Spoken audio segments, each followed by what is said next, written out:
उत्तर भारत के हिमालय की तलहटी में बसा एक छोटा सा गांव था, नगीनधार।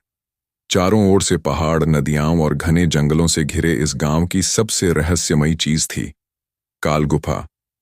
एक पुरानी, काली और डरावनी गुफा जिसे गांव वाले किसी श्रापित स्थान की तरह मानते थे। बुजुर्गों का कहना था कि रात के अंधेरे में गुफा से अजीब आवाजें आती थीं। कभी कोई रोता था, कभी हंसता और कभी कोई अनजाना संगीत सुनाई देता। लोग कहते थे कि जो गुफा में गया वह लौटकर नहीं आया। अर्जुन, गांव का एक 20 वर्षीय युवक, इन बातों को अंधविश्वास मानता था। वह पढ़ा लिखा और जिज्ञासु था। उसने अपने दोस्त मनोज से कहा, मैं उस गुफा में जाऊंगा, सब सच्चाई जानना चाहता हूं। मनोज ने उसे बहुत रोका, पर अर्जुन अडिग था।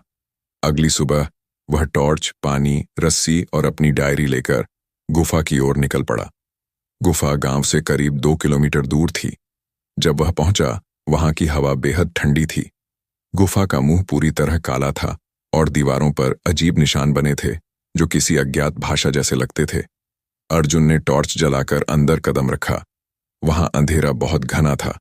कुछ ही दूरी पर दीवारों पर चित्र दिखाई दिए, पुराने युद्ध, अजीब जीव और एक सिंहासन पर बैठा राजा।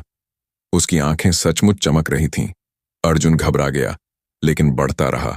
तभी एक झोंके से उसकी टॉर्च बुझ गई। कौन है? उसने पुकारा।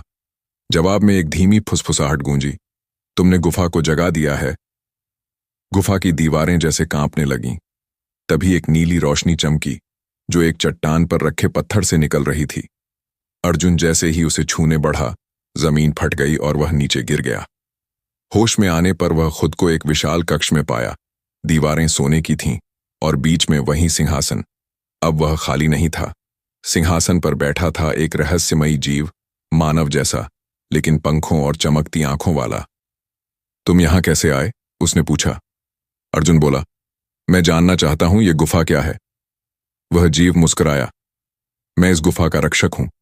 सदियों पहले मैं राजा था जिसने अमृता पाली और इसी गुफा का हिस्सा बन गया। हर 100 साल में कोई ना कोई आता है। कुछ डर जाते हैं, कुछ खो जाते हैं और कुछ रह जाते हैं। अर्जुन ने पूछा, क्या मैं वापस जा सकता हूं? जीव बोला, हां, पर एक शर्त है, यह रहस्य किसी को मत बताना, वरना गुफा तुम्हें वापस बुला लेगी।